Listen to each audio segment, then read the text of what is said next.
entreprise du jour, Wake2, créée il y a 5 ans et qui propose à la grande distribution et au commerce de proximité une solution innovante pour la gestion des produits périmés. Avec nous sur le plateau, sa dirigeante et fondatrice, Amandine Rousier, bonjour. Bonjour.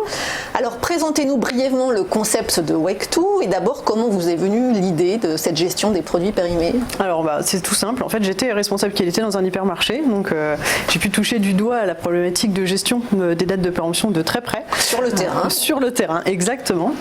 Et en fait, on s'aperçoit que nos clients ont beaucoup de méthodologies différentes pour gérer leurs dates, que ce soit des inventaires de dates, des contrôles quotidiens. En tout cas, c'est toujours très artisanal. Et moi, j'avais Emmanuel, tout à fait. Et moi, j'avais ce devoir, en fait, quand j'étais responsable qualité, de faire en sorte que le client soit satisfait.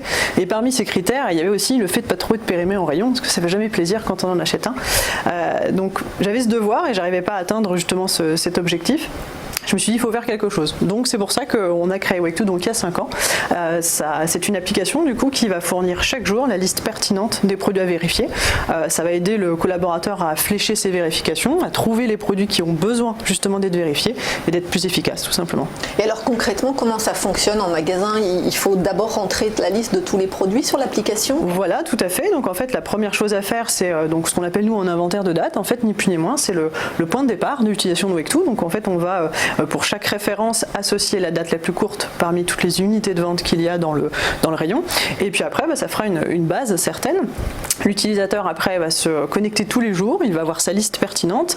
Et quand il va vérifier le produit, il ne va pas que retirer les produits s'il en reste justement de la date indiquée par Wake2, mais il va aussi renseigner la nouvelle date la plus proche. Et c'est comme ça que le système se met à jour au fur et à mesure et qu'on ne perd pas l'information.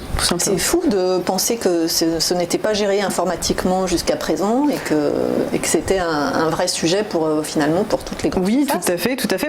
C'est vrai qu'il y a beaucoup de choses qui sont informatisées, le stock, les commandes, ce genre de choses.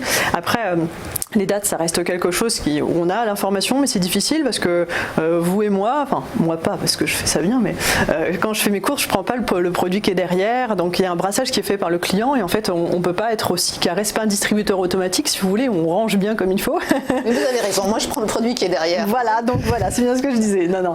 Donc du coup, en fait, voilà, c'est difficile pour le collaborateur de toujours avoir les produits bien rangés, j'ai envie de dire, et du coup de pouvoir veiller à ces dates. Donc il est obligé de recommencer tous les jours, c'est un perpétuel recommencement. Et donc via effectivement cette application, là c'est différent, on leur donne vraiment quelque chose de fléché et c'est là où du coup ils peuvent être efficaces, ils gagnent en temps, enfin voilà. Et alors qui sont vos clients? Ce sont plutôt des grandes surfaces, même des groupes de distribution ou des commerces de proximité? Oui, tout à fait. Alors aujourd'hui on travaille avec 16 enseignes différentes, d'accord. On va de la petite supérette qui fait 400 mètres carrés jusqu'au grand hyper qui fait 20 000 mètres carrés, donc on sait s'adapter, c'est aussi ça. On a des enseignes qui sont indépendantes, on a aussi des groupes internationaux. Le but c'est vraiment de leur proposer, finalement ils ont tous la même problématique, donc c'est assez simple de proposer le même produit, mais on s'adapte à chaque fois en fonction de ce qui est fait. Donc voilà, on a l'occasion de vraiment travailler avec plein d'organisations différentes, c'est toujours assez sympathique d'échanger avec eux justement sur ces sujets-là. Et ces clients sont plutôt français? Est-ce que pour le moment vous dépassez les frontières? Alors on est essentiellement sur le territoire français bien sûr, parce que du coup on a été implanté historiquement en France. Après effectivement ça intéresse aussi les marchés internationaux pour de multiples raisons, parce qu'en fait ils ont aussi les mêmes modèles que nous en France, donc voilà, on a le côté européen aussi qui facilite les choses, donc voilà, les traductions aujourd'hui sont assez simples à faire, donc on peut facilement aller à l'international, tout à fait. Et alors quels sont les résultats et les avantages de votre application? Vous nous en avez un petit peu parlé avec le gain de temps. Tout à fait. En fait aujourd'hui finalement la réponse que je vais vous faire elle vient des clients, c'est-à-dire que c'est pas moi qui vais le dire. On a fait des enquêtes clients récemment et en fait vraiment l'avantage numéro 1 c'est la sérénité. C'est-à-dire qu'aujourd'hui, avoir des produits périmés en rayon, c'est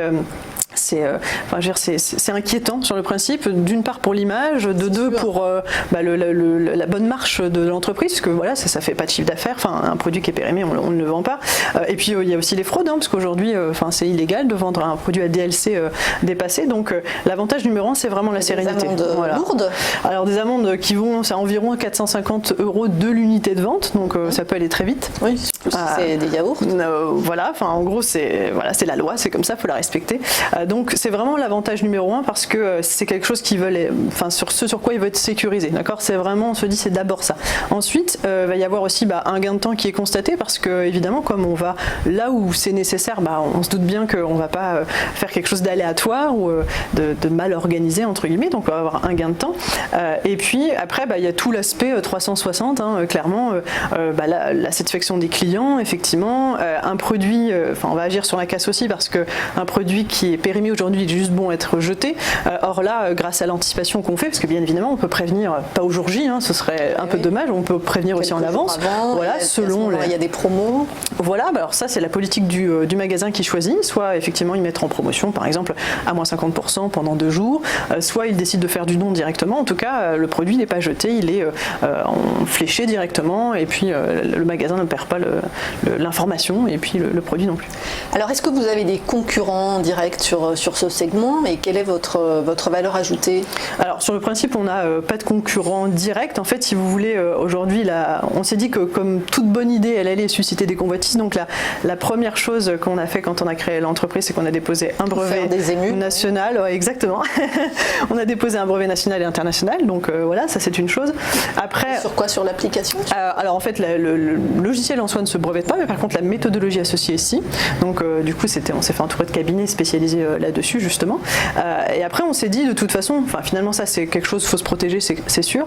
Mais en fait le gros avantage qu'il faut avoir aussi, c'est de fournir quelque chose qui est très pertinent. Nous aujourd'hui l'application qu'on a développée, elle est vraiment venue du terrain pour le terrain. Enfin voilà, on parle le même langage que nos clients. Voilà, quand ils nous disent rayon, affectation, etc. C'est super simple de leur répondre. Et donc notre avantage est vraiment la valeur ajoutée, elle est là. C'est aujourd'hui, on peut discuter avec eux de leurs problématiques de façon claire et se dire, je vais créer quelque chose qui cale bien et qui sort pas de je ne sais d'où.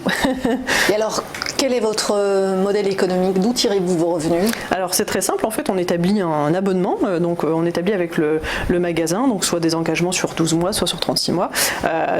Donc en fonction du nombre d'utilisateurs qu'ils vont avoir, on va définir avec eux effectivement le besoin, et puis ce sera un loyer, et du coup on peut aussi proposer, c'est un abonnement, tout à fait. On va proposer soit avec matériel, soit sans matériel, selon les besoins à chaque fois, et voilà. Du coup le but c'est de s'inscrire dans la durée aussi de par ça. Et alors comment vous avez financé le développement de l'entreprise là pendant 5 ans, et comment envisagez-vous de financer la suite, les prochaines étapes? Eh bien c'est simple, en fait au début on a fait appel à pas mal de partenaires, on est passé par un incubateur d'entreprise, on a aussi eu le soutien de BPI France, d'Initiative France, plein de... C'est là où on s'aperçoit que, je trouve moi, c'est bien organisé, et en fait il y a plein de structures pour nos idées. Tout à fait, pour aider l'entrepreneuriat, tout à fait.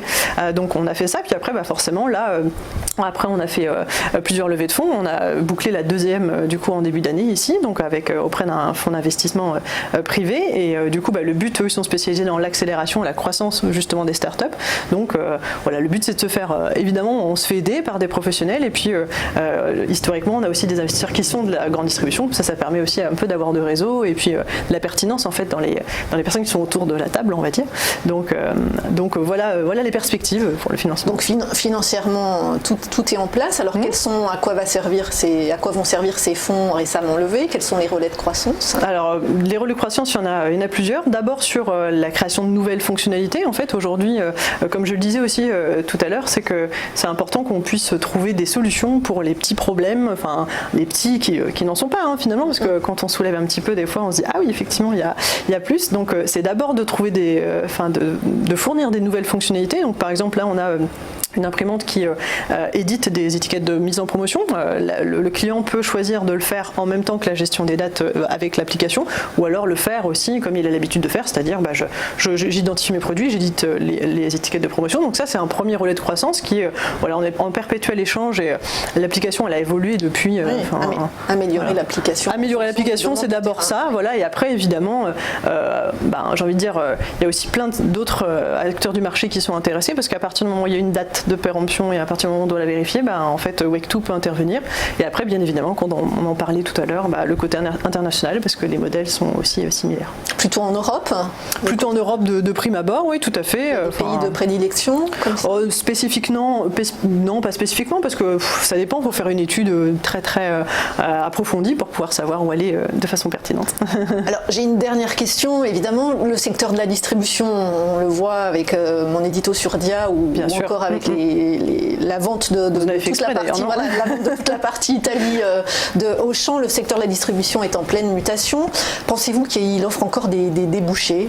Oui, oui, tout à fait. En fait, je pense que, ce n'est vraiment que mon avis, ça n'engage que moi, mais je pense qu'en fait, ils vont se recentrer sur l'alimentaire. C'est ça leur cœur de métier, si vous voulez. Et donc, voilà, on voit qu'il y a des choses, des fermetures, etc. Mais parce qu'il y a le côté culturel, l'électroménager, etc. où c'est plus forcément amené à intéresser, j'ai envie de dire, le consommateur. Puis avec la concurrence d'Internet. Et justement, finalement, si on se recentre sur l'alimentaire, leur objectif, ça va être d'être bon et parfait sur ce terrain-là et bien gérer les dates de péremption, ça en fait partie.